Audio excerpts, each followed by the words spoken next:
তুমি যে বললে হ্যাপি নিউ ইয়ার, শুভ দিন, বলো জানুয়ারির 1 তারিখে, 1 জানুয়ারিতে কি কল্যাণ আছে?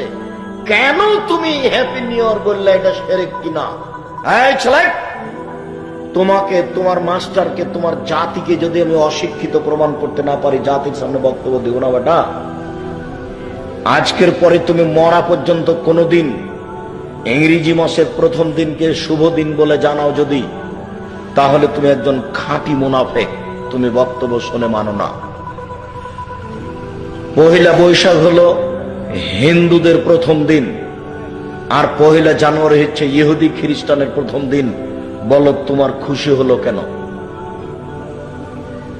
শোনো, মানুষ হও, পশু হয়েও না, মানুষ হও, পশু হয়েও না।